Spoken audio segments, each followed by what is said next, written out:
Welcome to the Sweet Georgia Show, where we explore craft, creativity, and our drive to create. I'm Felicia Lo, the founder of Sweet Georgia Yarns in Vancouver and the School of Sweet Georgia online learning community. On this podcast, I chat with creators who spark joy through their work, from knitters and spinners to weavers and multi-craft makers who have shaped my own creative journey. And together we are going to explore why making is so fundamental to our human experience. In this episode, I am chatting with designer Aimee Sher about her knitting journey, design philosophy, and commitment to inclusive patterns. We are going to explore Aimee's creative process, how yarn inspires her designs, and guides her approach to accommodating diverse body types.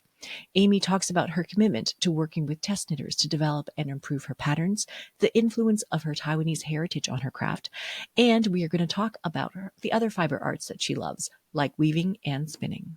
She shares the challenges of balancing her passions and creativity with her business and life. Join us for the conversation next. Wonderful. Thank you so much for being here today, Aimee. It's really, really exciting to get a chance to sit down and chat with you. I've been looking forward to this call for some time now. Thanks for being here. Me too. Thanks for having me. Yeah. So we rescheduled this chat because you had just come back from teaching. Now I'm just really curious about what you were teaching and where you were. I was in Kansas City, Missouri last weekend. So not this past weekend, but the weekend before that. And I was teaching at this lovely little retreat put on by a yarn shop called Unwind. And I was there with Amy Gales and Andrea Louis and Ken Connaughton. And it was just kind of a really fun multi-craftual experience. People were learning spinning, people were learning crochet. Andrea taught a bunch of ergonomics classes, and it was just, it was a lovely time. That's so funny. I had just talked to Andrea for the podcast, very cool. Maybe just a couple of days ago. That's fantastic. So it sounds like a really super multi-craftual sort of retreat kind of event. Yeah. Fantastic. So with people coming into that, did they already know all the different crafts, or are they being introduced to them for the first time? So I believe the Unwind staff taught like a beginner spinner class and then an introduction to the electric eel line because they're such an affordable entry point and accessible. So for people who want to learn wheel spinning, that's kind of a good. And you can bring like 10 of them in the car and then it's recently, I bet that's a nice class to teach just because you can bring a bunch and then people can try things out. And it's really made these kinds of classes more accessible also, I think, because previously teachers would have to stock all the wheels. So that's hopefully they made some new spinners. It's exciting. Yeah, that's a great way to do it, actually. Super, super accessible. Way easier than trying to carry your wheel or find a wheel and then bring it on an airplane and things like that. Yeah. Fantastic. Well, thank you. I really wanted a chance to sort of chat with you and learn more about you and what you do, because over the past couple of years, your videos and your reels have been popping up on my Instagram. And the more and more I saw them, I was like, oh, I'd like to meet her. I'd like to chat with her. She sounds cool. That's so nice. Yeah. And so maybe if you want to talk a little bit about a bit about your background, how you got into knitting, and how you got into design, and sort of a little bit about your background and your journey so far. Yeah, so I started sewing when I was like 12 years old. I made those little 9 square quilt blocks in school. And then after that, I taught myself how to sew garments from patterns that I found at Joann's. And so then I've been sewing and quilting on and off my whole life. But after I had a baby and I felt kind of trapped at home, my interest in the fiber arts kind of took off because I really wanted to learn things. And I think I was feeling kind of like stagnant because I didn't get to go out and learn new things and take classes for my, at the time, day job, which was teaching piano and do all the continuing education. So I taught myself how to knit. I became like a pretty prolific sock knitter and I really love knitting socks. So eventually, as people do with sock knitting, I memorized my favorite ways to make a sock and then started adding things to it. And that's kind of how we got here. Mm-hmm. That's awesome. So that's so funny that like when you had a baby, it kind of Mhm. ignited all of this creative Mhm. energy that you felt Yeah. like was kind of stuck. And Yeah. I feel like that's so funny because when I had my baby, we went to these things called baby days. And so we brought our Mm. 3-month-old babies until they were about like 6 months old or something like that. Mhm. And as a community, we would all bring them to this community center. We put all the Mhm. babies on the floor, and then there would be like a counselor who would talk to all of us about Yeah. like week by week. This is how you Mhm. feed the baby. This is how you put Yeah. the baby to sleep. And then they Mhm. had one week that was on self care, and they're like, "What do you do to take care of yourself?" And Mhm. there were moms who were like, "Oh, I go do yoga or I go for a run." And I said, "I go to the attic and I hide and I make things in there." And they all looked at That me like, sounds awful, but it's so "Okay." nice. that sounds that sounds like something that like they should worry about you, but your attic is amazing. Right. So I feel like just hearing you say that, I'm like, oh, there's someone in the world who feels just like Yeah. I do. Yeah, because it gives us a sense of purpose and identity, and feels like I feel like sometimes with when you have a newborn, it can sometimes feel like every day is exactly the same as the one before and the one before and the one before, and they're all the same. But having a lot of projects and making progress towards these things kind of gives me a sense of purpose that's separate from being a parent, which is Hmm. really Hmm. nice. And that satisfaction of completing something, because I'm going to be a parent for the rest of my hopefully for the rest of my natural life, so that project is never ending. Yes. um, but a knit project can be finished. Yeah, absolutely. So, with your knitting and your knitting socks, I guess socks is Hmm. great because it's really super portable, so you can take it Hmm. everywhere with Yeah. your Yeah. kids and everything. Yeah. So, what ended up being your very favorite way to knit socks? So for a long time, I hated the heel and flap gusset, like many people, mainly because it was fussy and it was hard to do on the go. Um, the picking up stitches. If I'm in the car, that's like it's horrible. But I realized that because I have a high instep, I have to knit either a heel flap gusset with a longer heel flap, or I have to knit a fleagle heel. So those are kind of my go-to now. Otherwise, it does that thing where it stretches across the top of my foot, and I need that extra instep. So Hmm. I'm bummed, but it kind of rolls me out for a lot of things I love to knit and make, like Afterthought and other short row heels. That's not fishless, because those are all going to be a little bit odd on me, and then it kind of pulls forward onto the bottom of my foot. So I do still make them, but I don't reach for them to wear as Hmm. much. And I'm like a very practical knitter. I know there are knitters who are in it for the process and they love making something like really artistic and really beautiful, but I don't know. My assistant says that our aesthetic is like a Midwest mom chic. Like you can put on my designs and go pick up your kid in it, and you won't feel like your shirt is screaming to the world. But I really respect people who make those things. It's just that I feel really self-conscious. So if my own aesthetic is more pared down. So Hmm. Hmm. yeah, so all of my things are very practical. Hmm. Hmm. So, I mean, obviously, you went from socks to Mhm. then moving into a lot of garments. Was that like you were just knitting a lot of garments, or did you just jump in with all the designing portion? I was knitting a lot of garments, and I think I had a lot of thoughts and feelings about how they're constructed. Um, And I think it was, at first, it was really difficult for me to wrap my mind around construction, because the current trend is kind of that top down in the round. And it feels like everybody's first one, including mine, is going to be a top down in the round raglan with very little variations in shaping. And I had already sewn several raglans by Jen Beeman at Grangling Studios, and her patterns are exquisitely graded. And I just kept thinking, like, how can this possibly turn into this? And it just, some of the shaping was not quite what I was used to in sewing. So I kind of came at garment knitting from a very sewing perspective. Yeah. Um, I had a lot of trouble with like overfitting when I was learning to sew.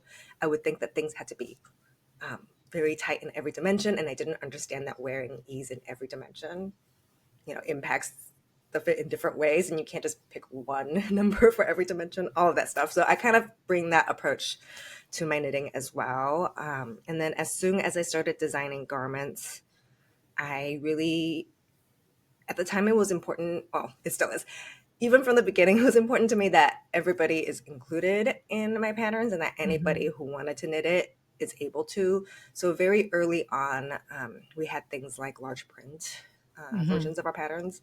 And then also my very first garment pattern was with actually Pom Pom magazine. So I never planned to become a garment designer because I felt more comfortable in sewing. But I pitched a sock to Pom Pom, and at the very bottom of my 2-page pitch, I had a little sketch and was like, this would also be a nice sweater. And they were like, we want the sweater, design the sweater. And I was like, oh no. So I hired a grader for that first one, and I learned so much working with her. And then I realized it was really fun, kind of like a problem-solving little puzzle to try to figure out how to get the same garment to render across all the different sizes, especially because knitting stretches. So the ease situation is interesting, and fabric choice, yarn choice, all of those things are super interesting to me. They all impact how it drapes and how it looks. So that became kind of like a rabbit hole special interest that I dove down into. And because at the time Pom Pom had a very, for the time, I feel like it was kind of unusual for magazines to be like, it has to be 60 inches at minimum for the top size. It has to fit a body that's 60-inch circumference. So from then on, I just kept doing it. I was like, yeah, that makes sense. I want everybody. I want to be size inclusive because I want, every customer. I want more customers. I want all the customers to be available to me. So I kind of did that. But then I also really wanted to make sure that I deliver a good product across the size range and not just have it up to 60 for no reason. So then I tested the upper sizes really intensively early on and now. And then I kind of became known for being really size inclusive and having well-graded garments. And that led me to kind of think about my approach to fit and what the things I bring over from sewing into knitting and why that's working for a lot of my test knitters. And I've had the pleasure of working with certain test knitters in the upper part of my range, the upper half of my range, over and over and over again, and learning from them about how knitters can modify patterns. Because in sewing, we can just cut out a quick little muslin, base the sides and the shoulders together, and voila, you know how it's going to fit. Now I can cut into my real fabric. But to achieve that much mock-up in knitting, that's like 40 hours of knitting. So we have to get creative with trying to figure out how to do that, but in knitting. I have so many questions.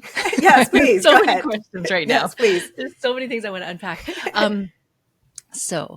I guess the first thing is that, yes, I bought one of your patterns. And when I downloaded it, I was really surprised at first. And I don't know why that one is really long. No, I was It's one really of the surprised. longest ones.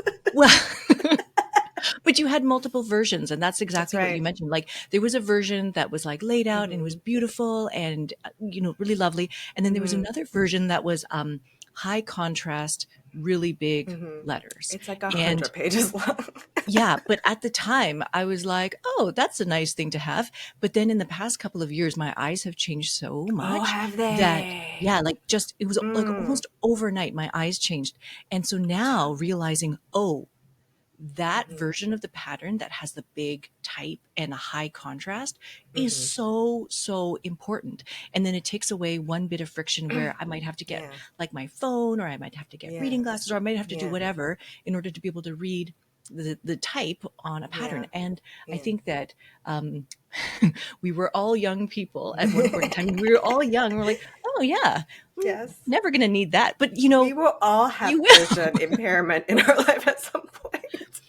So already, like right off the bat, when I opened your pattern, I realized, oh yeah, I mean, it was inclusive just from the very beginning. Just the ease of the experience of using the pattern itself was already inclusive. So for our readers, this was the building blocks. Sorry, for our listeners, this is the building blocks drop, right? The drop shoulder pullover. That one is really interesting because it was so long, even in the main, like the non-large print layout, that the large print layout ended up being like 80 plus, maybe almost 100 pages. And when we were laying out, we were like, oh my gosh, this is going to create friction because printing 80 pages is a lot. And since then, and back then, I think I wrote out every row, or wrote things in like 2 or 4 row repeats. And now I say things like work blah blah blah every fourth rows, and then do it every second row, and then work other thing every second. You know, I just do. I'm very pared down now, almost like I'm writing for a pad magazine, because of that friction of having to print out a large format pattern and then it's a million pages. So it's really that pattern really changed. It's still evolving. The accessibility is still evolving. That pattern really led me to think more about how to still get really lovely shaping, because the shaping is going to be so different from the 30 bust size to the 60-inch bust size. And I have to fit all of that into, like, say, 5 pages of instructions. And it can get kind of grody. And it's still evolving all the time how I write. Yeah, I mean, like, I think that when I got back into knitting, I was reading Vogue magazine for patterns and things like that. Yeah, And, they're 2 you know, pages. yeah, they're super, super short because they have they have limited printing That's space, right? right. You have That's to right. make it as small as possible. And so I think one of the first PDF patterns I ever bought was called Rogue. It was a hoodie and it was cabled and it was 13 pages or 20 pages or something. And That feels at that so time it long at was, first. what is this? And it can But be yeah, overwhelming. Like, some people love the 20-page patterns. They feel like they're being cared for and that I'm holding their hands through the whole thing. But then some people are like, oh no, this is too much. This is too much text. Close tab. Close tab. Like, I can't absorb all that text right now. So I think for different people who process differently, there has to be something for everybody. yeah, some kind of happy meeting. I mean, we are looking a little bit at some Japanese patterns as well, Oh, and I they're love only that. done in schematic format. That's So right. just follow the picture. I kind of really love those really old patterns that come on like the back, maybe even on like the inside of a yarn band, that's like hmm decrease 32 stitches over 18 rows, and you're just supposed to Go for it. know like Just do what it. rate you're just supposed to work it out, which is amazing. And I really, actually, that works for my brain, but I know that it's not what's currently the standard in the Yeah, industry. it's a math skill that you'll need to like teaching kids how to do Hmm. math. Learn how to Hmm. do the number of decreases over the number of rows. Yeah. It's a different skill. And I think even back then, I think they only came in like one size or something. Like, all patterns were in a medium, and then you're just supposed to figure it out. Yeah. So tell me about your sizing. Like, you know, Mhm. you're saying that the top end goes all the way up to 60, but then how, like, what is the bottom end? How many 66 sizes? now. Sorry, 66. How Yeah. many sizes do you do across the entire range? So they come in 4-inch gaps, which sometimes creates problems that I'll talk about. But the lowest one is like the 28 to 32-ish range. And then it goes all the way up to 66 maximum. hmm And the other thing about it is that as you go up the size range, the size charts that we typically use in knitting, and also ASTM, which is the fashion industry standard, that they assume that your breasts get bigger. So they assume that somebody at the lower end has no breast tissue, and then someone at the higher end has like a ton of breast tissue, which, it's the average. It's these size charts are an average of people. But then I realized that for an average, there's gonna be like approximately 49% of people will be below that average for that measurement, and 49% of people will be above the average for that measurement. That's just how averages work.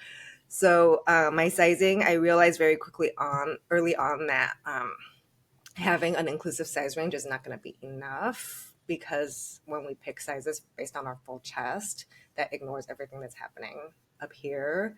And because different people have different breast tissue amounts, you might end up with if you're very busty, you're going to end up with some things that's falling off your shoulders. All these considerations that I started seeing in my testing, which I'm really grateful to my testers for, that they're like really brave and will put themselves out there and show their fit problems and fit successes that way. So then we started thinking about how to include people who have different shaping. And I think the primary thing that we've added is wider fronts than backs, because people who have breasts have wider fronts than backs. That, of course. And Yeah. so, which Yeah. I think one of the things that puzzled me about knitting, I was like, what do you mean the cast on is the same for the front and the Yeah, the back? front and the back are the same in all of the things that we make. Yeah, it makes so sense. So yeah, since I think building blocks is one of my last patterns that have the same front and back, and it's kind of oversized, so whatever. And then we started incorporating bust starts also, because it really frustrated me because I felt at the time that I was doing a good job grading and yet the front kept lifting. And that's just because in knitting, we don't think about the starts like pretty much Mm-hmm. ever. And it was so new to me at the time. And working with other designers, I decided to implement them. And now I never design without them. So Mm-hmm. just little incremental changes throughout my short designing career means that I'm always trying different things to see how we can make things work for different people. Right now, we're working on a negative ease tank top, which I feel like a lot of my test knitters have told me they don't like to make it because they don't know how to fit their bust in it with negative ease because they have more of it to fit into the negative ease. So then it's really confusing and they're worried that it's going to stretch out too much, all of these things. So we're working on like that one has like a busty version, a curvy version where the front is even wider with vertical bust darts and horizontal bust darts because when it's negative ease, you need that much more fabric to stretch over Mm-hmm. it. So it's just really fun to try to improve on things that already exist. I wouldn't say any of my designs are horribly original or groundbreaking when it comes to the aesthetics, but I like to take things that I love to wear and see if I can finesse them a little bit more one at a time, like one thing at a time. And that's kind of my approach to my pattern, just really easy wearable things that have little fit adjustments here and there. Mm-hmm. So it's interesting, like to go from some of your designs before were like the building block design. They Mm-hmm. have a little bit more ease, Mm-hmm. and they look really relaxed and comfortable and things Mm-hmm. like that. And now moving towards like this negative ease project. Mm-hmm. Are you seeing like in terms of knitting trends and fashion trends? Are you seeing there's a move towards closer fitting kind of clothes? I don't know, but I feel like there's so many oversized blocky sweaters on the market, and that's been the trend pretty much since I started knitting, that I became more interested in making accessible patterns that are on the lower east side. So Mm-hmm. um, I feel like lately I've been designing a lot of things that are just like 5 inches of ease max, something like that, and then going all the way down into negative ease. Um, I don't know if the trends are going that way. I I'm a little worried. Sometimes I worry that I will inadvertently sear somebody else's pattern into my brain and then write it as if it's my own. So I actually don't follow knitting designers anymore. Like I try really hard not to see other people's work so that I can not be influenced by it and accidentally steal something from somebody, which I think is a thing that can happen. Like you see it in passing and then it just percolates in your brain. Mm-hmm. Also, this is a great question. I mean, like, Mhm. where do you get your inspiration from at this point? Then. Um, Usually the yarn talks to me. Like this relaxed tee behind me when I got the yarn. This was for the Unwind Retreat, and I designed it for Labby and Amy's Twist Nouveau, which is like a non-superwash merino fingering weight yarn, which I'm excited about because I love non-superwash yarn and I love speckles, and sometimes those things don't get along. So it's very exciting to me to be able to work with this type of yarn. I really wanted it to be much more textured than it is. I don't know if it's visible here, but there's some pearl ridges throughout, evenly spaced, to give it a little bit of textural interest. But when I swatched like probably 8 more textures that were all of them were more textured, but then the one that spoke to me was this one, the simpler one. Mm. So oftentimes it's really the yarn that decides. I decided I want to work with a yarn that looks interesting. I swatch it 5 billion different ways, and then one speaks to me more than the others. And then I Mm-hmm. built a whole garment around that. Then I had to decide the construction. I had to decide shaping, all that kind of things.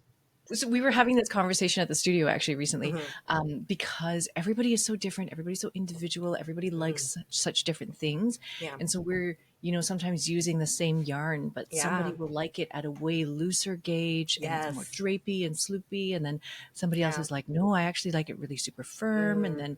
then sometimes the firmness adds a different kind of structure to it, and Yes. so there's definitely like so much individuality in terms of Hmm. like what you like in your fabric and what you want that to Hmm. feel like. Where do you sort of lie in all of that? Like, are you looking for a more firm hand? You like things that are a bit more, I don't even drapey words, like drapey? So because I don't design for myself, I design for my customers, and primarily the people I want to make happy are my test knitters because they put in so much time. And if my test knitters happy, then my customers are happy. So because I design for other people, the fabric has to be structured enough so that when we're hanging 65 inches of fabric off of the shoulders, it's gonna hold up. So if I design this raglan sweater at anything bigger than the 24 stitches over 4 inches or 10 centimeters that I have it at right now, your kind of standard fingering sport weight gauge, if I open it up all the way to 20, then we're going to have neckline issues in the larger sizes. It's going to pull open because there's not enough structure to hold it together. So I really lean on the side of like there needs to be enough structure so that it works across every size. Yeah. Yeah. Okay. That's incredible. So like I've just been thinking a lot about how you were talking about, working with your test knitters and, for some of these larger sizes, it is a lot of knitting. It's a It is. lot of investment Yeah. of time.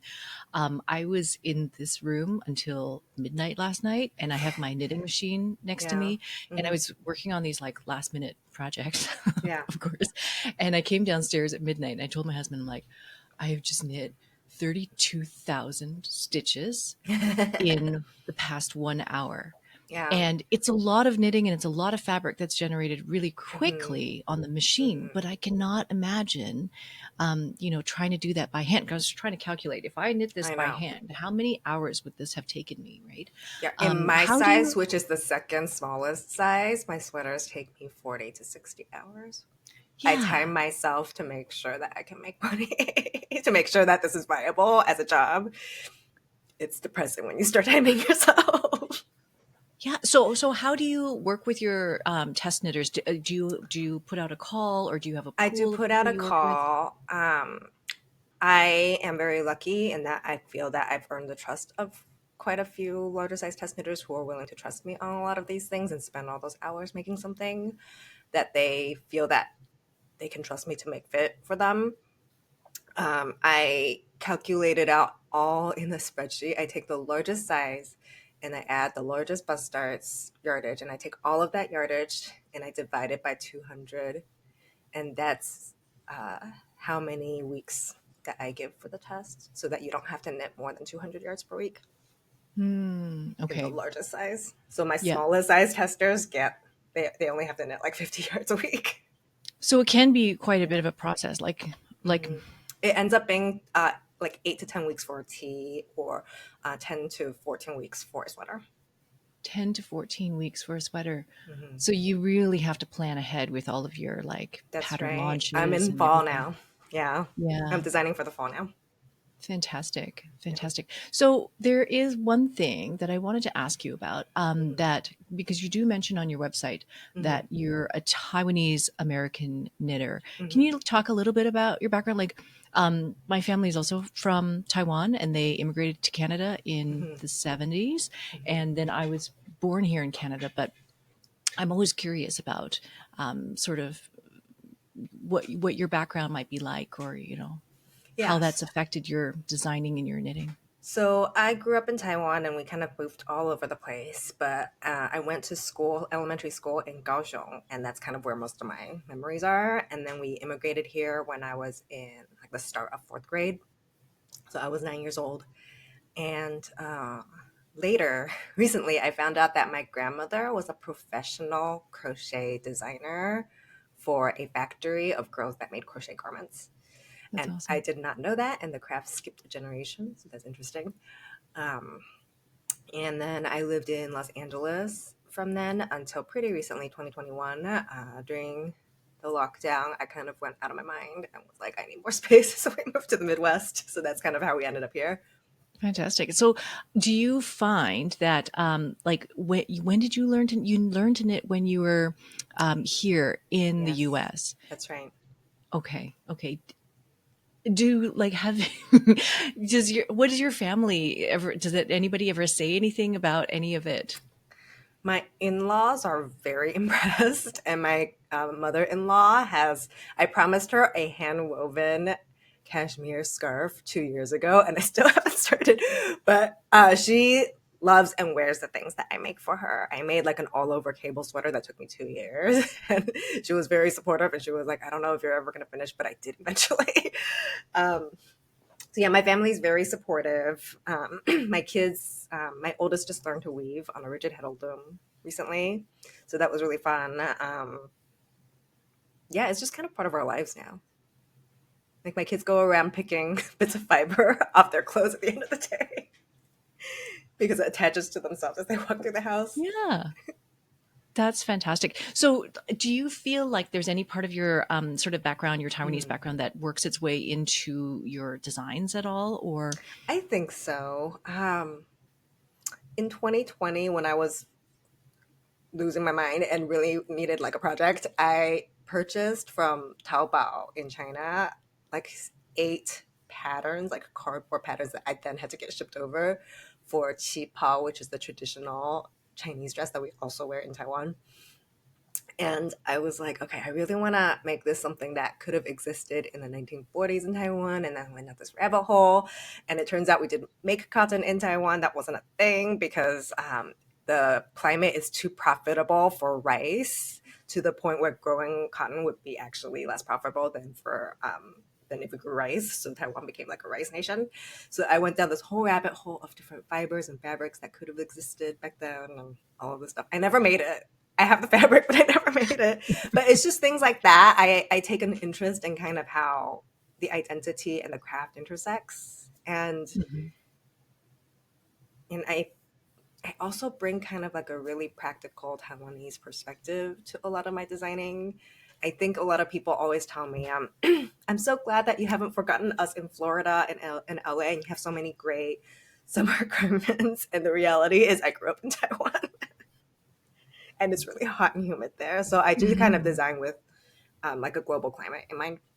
Mhm. Mhm. Mhm. Fantastic. And like obviously like with materials and everything like Hmm. that, right? Hmm. Yeah, and then where you're living now, is it quite warm? Does it get quite warm? It gets so warm and humid. I don't wear knits between June and September at all, Mhm. even summer knits. And then I wear my summer knits from like April, May, and then like October-ish, before I get into like the winter knits. So there's like a Mhm. period where it just doesn't happen. But and I think that's why I find it really fun to have a variety of textile arts, because then I can still utilize home goods that I've woven and things like that during that time, and that kind of feeds my need to touch things that I made.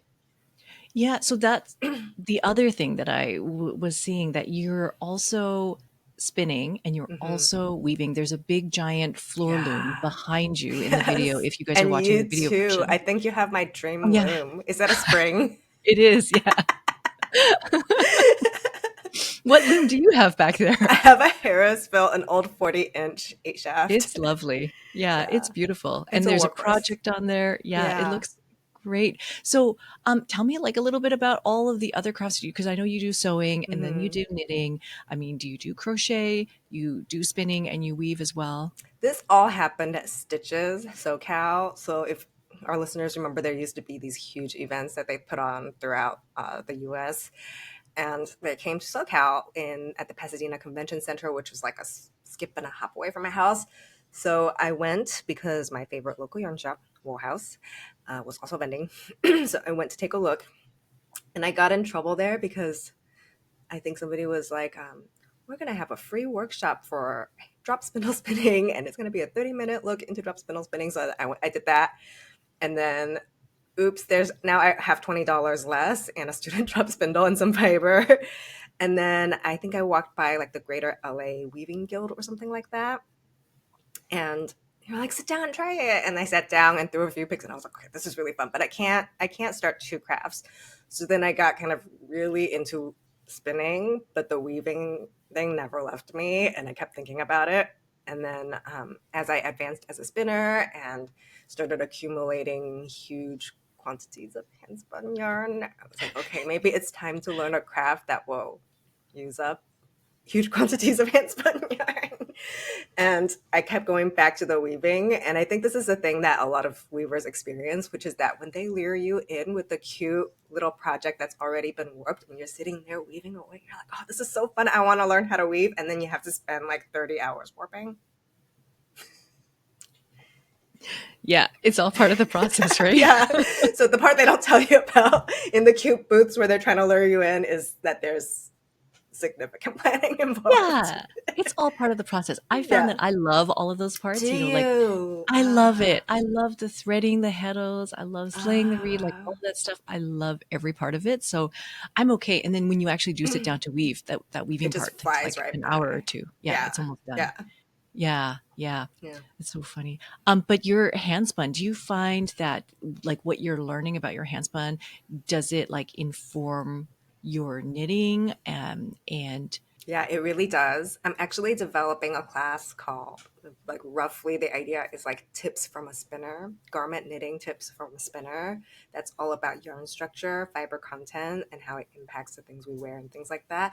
And I do find that spinning, and especially now that I've gotten into fleece processing, has totally changed the way I think about structure in like fabrics generally. I also recently took a class that was like a pre-recorded class with Spin-Off Magazine about twill structures, and now I'm like, oh my god, this is blowing my mind. Like the way that twill structures change the fabric, and broken twill is different from regular twill, and now that's really gotten me thinking more about different um, stitch structures in knitting and how they interact with the yarn structure and construction, and all of these things are kind of percolating in my mind all the time. Do you ever think about, like, designing for handspun or designing weaving projects in addition to designing knitting projects? I There's would too love much. to design weaving projects. I've actually got a self-design project using Harrisville Shetland right now for my first wearable, and it's going to be a coat. Very excited about that, and it is twill. But I don't know if I'll ever get into it like professionally. I might throw the draft for this just like on my website, Mhm. and people can use it if they want. But I'm not a profession. I'm not really that proficient a weaver. I'm still in the first 3 years or so, and I feel like weaving is like a lifelong. There are people with weaving knowledge that I can never hope to comprehend. It's a really vast craft. And I learned a lot from you too. I watch all of your weaving videos on YouTube, all of them. And um, yeah, I really want to design for handspun. I think we have like a shawl, like an anything shawl, choose your own adventure shawl pattern that we're kind of thinking about. And I don't know if we're going to get to it this year, but it's kind of like a shawl in 2 or 3 different gauges with a bunch of different stitch patterns available to you. Because those tiny shawls are all the rage right now, Mhm. and there's a $5 pattern for every single one. And I was literally like, you could just change the stitch pattern or use a hand spun Mhm. yarn, and that'll change the fabric significantly. So we want to explore that and see if we can do one for creative folks who really want to like make their own thing, and kind of a choose your own adventure format, kind of like the building block series that we did is kind of a choose your own adventure with all the Mhm. different multiple views. So yeah, I think I'd like to design for hand spun. Theoretically, a good pattern would work for all yarns, but my heart is with woolen spun yarns. And Mm. recently I watched your video where you said you mostly did worsted and you Yeah. had not spun much from a rollac before. And I was like, oh, because I'm the opposite. Really? Yeah, Yeah. I will need to get more confident with the woolen look of the yarn is what Mm. stresses me out. Things that look fuzzy and, like, not Ah. tidy, I think that this is part of what draws me to weaving. It's like Ah. literally The the act square, the square of, beading. Yeah. yes, putting those, like, those yarns, the warp yarns, Yes. putting them in order, making everything Yes. straight and clean and tidy Everything and is square. all of that. Yeah. I love it. And so when I'm making woolen yarn and the woolen yarn is, like, kind of unruly, I'm like, Mm. lock it down. I'm really learning in fleece prep that it's all in the prep. Like when I spin from like a commercial bat, that's like Piece Fleece makes Mhm. bats, huge bats that they spin from, and then they also sell the bats. But because they're being spun on industrial machines, nobody has to cope with the fact that it's full of bumps and PM and it's fine. It all works out in the spin. But when I spin it, I get extremely stressed out. Like, this Yeah. is very lumpy. I can't get it even. And there's a lot of PM. And but then I Yeah. realize if I'm hand carding it and I really prep it really well and I put only 2 locks of fleece on that thing, everything is perfectly smooth. And I roll it up neatly. It's a beautiful, consistent, even woolen spin. So even within woolen spun, there's like this huge range. Yes. And I'm not saying the former is bad. It's just different. And I gravitate towards more of the consistent, even. It's still, it's still woolen, very much so, but it's consistent woolen. it's Yeah, consistent I'm woolen. learning. We have a girl on our team, Greta, who is very, very, very into fiber prep. And I've learned so much just watching her and been really inspired about like seeing all the different ways that you can prepare fiber and how you can make it really smooth and consistent if you want to.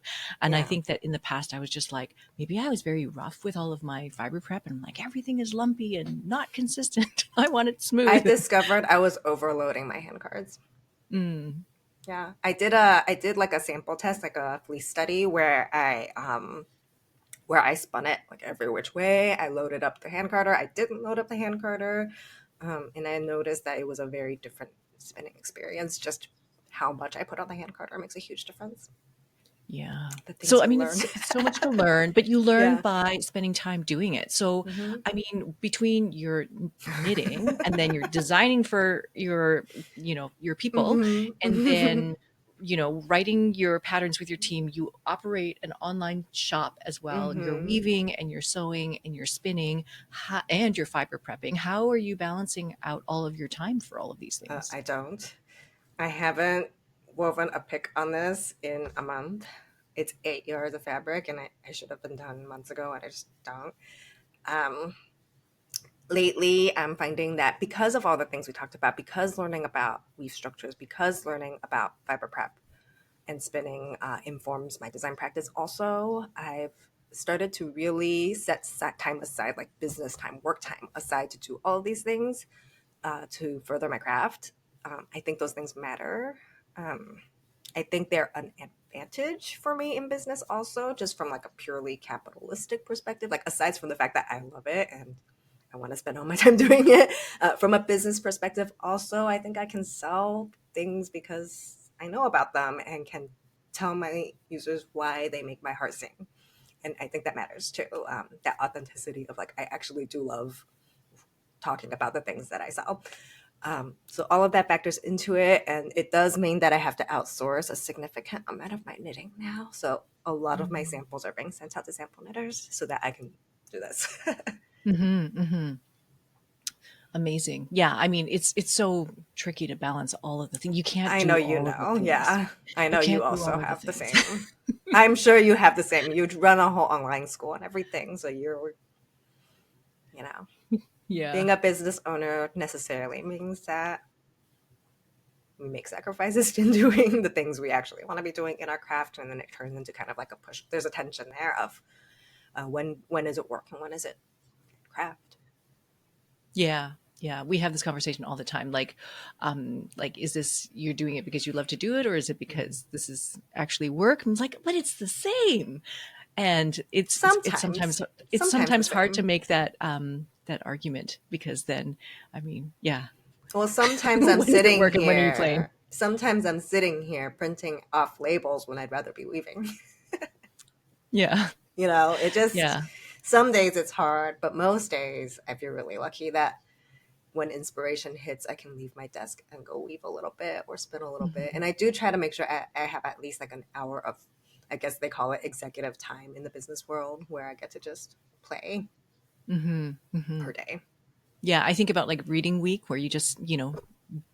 immerse yourself in the thing that you are going to learn and grow Yes. from, and you don't realize how much you're going to develop from just spending that time on what you're And doing. sometimes it might be nothing. Sometimes I read entire books and I'm like, I don't think this impacted my work at all. And sometimes it's like, oh my gosh, this changes everything that I know about everything. So, you never know if the investment pays off, but you have to do it. Yeah. So what are you working on now? Like, what can people look forward to seeing from you next? We just added spindles and spinning fibers to the shop, and we're very excited about that. Um, I have behind me a t-shirt called the Relax Tee. Might be my favorite thing that I've ever designed, even though it's very simple. I'm gonna steal the sample like right after release and just wear it forever. Um, yeah, we have lots of fun patterns and different crafts, and we also carry rigid heddle looms now, which my kid is thrilled about because she likes to weave. She never took to knitting, but she loves to weave. So yeah, I'm everywhere as at aimeeshermakes.com. It's AIMEESHER makes, or at Aimee Sher makes, and then my website is aimeeshermakes.com. Mm-hmm. Yeah, so that's everywhere you can find me. Fantastic. And so if somebody is wanting to come to your sort of knitting designs, your sort of Mhm. collection of knitting designs, is there one design of yours that you kind of recommend as an entry point for somebody who's wanting to try your pattern for the first time? Oh my goodness. I am a particular fan of Campus Vest, which nobody has Okay. heard of. It didn't do that well, but it is a bottom up single piece vest with a V-neck, and it kind of has all the things that I think are interesting for my pattern, the wider front, the gorgeous underarm curve shaping, and bust darts, all of those things, but there's very little of it because it's a vest. It's a cardigan vest, Mhm. so you can really explore all of those things in a small format, and it's a quick one. Fantastic. Fantastic. So people can look for you on Instagram, on your website, Hmm. aimieshermakes.com, and then Hmm. also you're on YouTube as well, so they can And find you there. Ravelry. Yep. And Oh Ravelry. my gosh, all the places. The nature Yeah, of our everywhere. job. The nature of our job. Yeah. Yeah. Wonderful. Thank you so much for spending time with me today, Aimee. Thank Thank you you. so much for having me. I feel like I could spend another 2 hours talking to you about weaving alone, but we'll leave it Yeah. there for now. Thank you We'll so do much. another one. We'll talk about weaving next time. I'd love to do a weaving one where I just ask you 1,000 questions. Oh my God. Thank you so much. I hope you have a good day.